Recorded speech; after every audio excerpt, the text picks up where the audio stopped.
vous plaît, est-ce qu'on peut écouter les autres pays que les autres parlent également?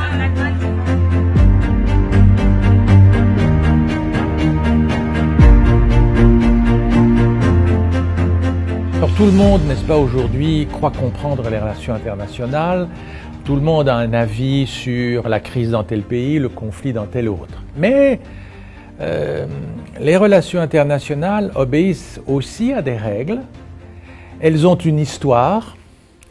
Et mon livre est donc d'abord une introduction historique. Parce que, comme je le disais à mes étudiants, non seulement ces étudiants-ci, mais mes étudiants aussi en Belgique, au fond, le système international a été très longtemps dominé par le monde occidental. Il est né aux alentours du XVIe, XVIIe siècle et jusqu'au milieu du XXe siècle, c'était le système occidental qui prévalait avec des notions comme les frontières, l'État, la nation, l'État de droit, etc.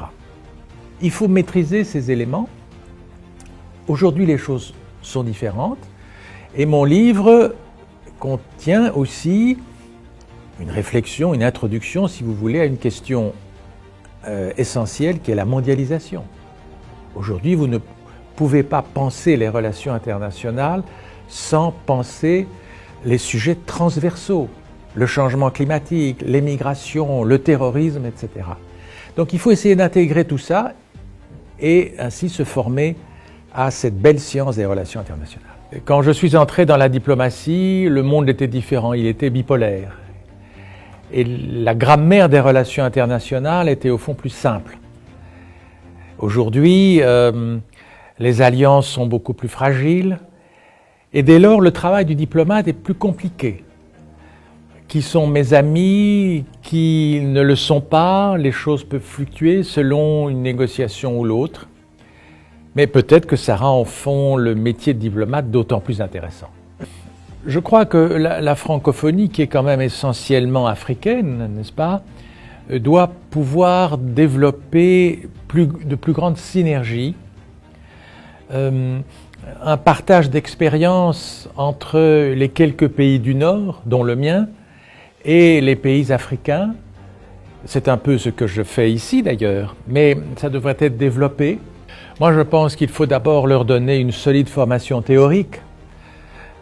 Alors, vous me permettrez de prêcher pour ma propre chapelle, mais je suis l'auteur d'un livre qui s'appelle « Manuel de la négociation diplomatique internationale », qui explique en quelque sorte les mécanismes de la négociation. Je crois qu'on commence par cela, et d'ailleurs, c'était une partie de mon enseignement. Et puis, il faut des exercices pratiques. Durant 2 jours et demi, nous avons négocié 3 dossiers avec les participants sur des sujets pointus, comme on dit aujourd'hui, le nucléaire iranien, la situation en Libye, la crise syrienne. Et j'ai constaté que ces participants, pour la plupart peu habitués à la négociation, y avaient pris goût. Tout ça en quelques heures. Je suis donc plutôt confiant. Je crois que, et je remercie en passant l'OIF et l'université Sangor d'avoir organisé dans le cadre de la classe diplomatique un volet négociation multilatérale. C'est donc la seconde fois que je donne cours dans le cadre de cette classe diplomatique et je constate que non seulement mon cours, mais d'une manière générale, ce programme répond vraiment à une attente. Alors, ce qui me satisfait en tant qu'enseignant, c'est de constater que, d'une part, les étudiants, les participants disent avoir vraiment appris quelque chose de nouveau, alors qu'ils sont quand même tous, ou presque tous, diplomates ou formés à la diplomatie.